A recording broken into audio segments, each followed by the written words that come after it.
This is a black flash chain. Literally in 5 minutes, I'll teach you everything you need to know to do the exact same, even if you just started playing the game or if you have a bit of experience. To quickly recap, for those of you who do not know how to black flash, you must use Divergent Fist twice, using the ability again shortly after initial use or once your hand is winded up all the way back. In order to chain your black flashes, you must hit your opponent in the back consecutively. You regain your black flashes if you successfully hit your opponent in the back, but if unsuccessful, your move will go on cooldown. The chain will stop after 4 black flashes. In order to be successful at black flash chaining, it is essential to coordinate side dashing and black flashing at the same time. At first you may struggle, but over time with practice, you'll be able to master this mechanic. Now, many beginners and even amateurs face one common problem when learning this skill. How do I actually start a black flash chain? Simply just dashing around your opponent works, but isn't always enough, especially when fighting different players. There are obviously numerous ways to start a black flash chain, which I can go more into detail in future videos, but one if not the best ways is with curse strikes. Curse strikes is what I found most helpful when starting out, and is what I'll be focusing on today. In order to help start your black flash chain, first, use curse strikes when your opponent is stunned, usually after an M1 or any other move. Face your camera in the opposite direction of where your character is facing.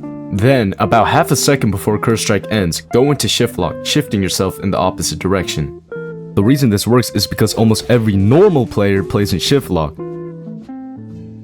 It's important to not go into shift lock too early because, depending on you and your opponent's ping, your opponent might not exactly appear right before you. So shift locking about half a second before curse strike ends is a safe margin. Now from here, you have 2 options. Option 1, you black flash when your opponent's back is facing you. Option 2, black flashing when your opponent attempts to redirect their camera back towards you.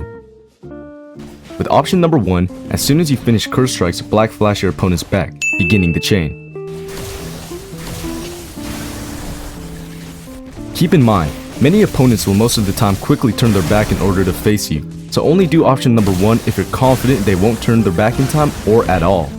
In option number 2, dash around your opponent right after a curse strikes and black flash. During this time frame, your opponent will attempt to redirect their screen towards you. Me personally, I go for option number 2 more because a curse strikes method catches many players off guard.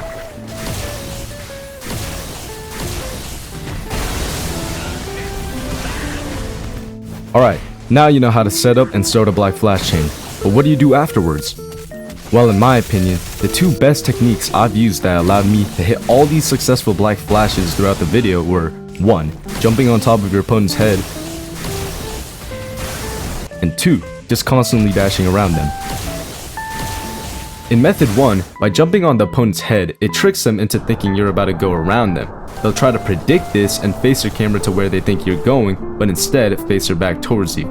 This will give you the opportunity to fall back down and black flash their exposed back.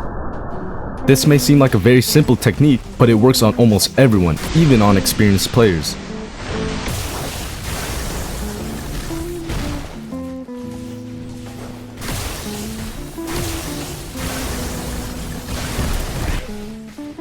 In the second method, you'll simply just constantly dash around your opponent, spamming black flashes.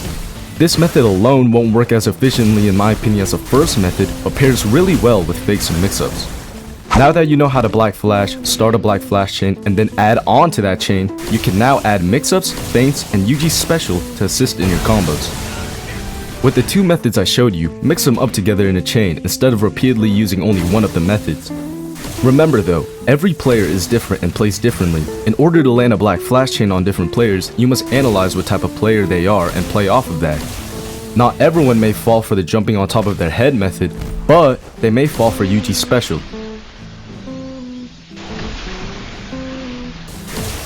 Keep in mind, although mostly everyone plays in shift lock, some players don't, meaning they will still face you even with the curse strikes method. In these cases, simply dashing around them does the trick, but will still depend mainly on the player you're facing. Finally, a very important note, lock-on users. Lock-on users are players on console who have the ability to lock their perspective directly on you. When they do this, it is nearly impossible to land more than 1 black flash and black flash chain them. But how would you know when you're facing a lock-on user? Well, when dashing around a player with lock on, they have an apparent turning pattern with a slow but smooth camera movement.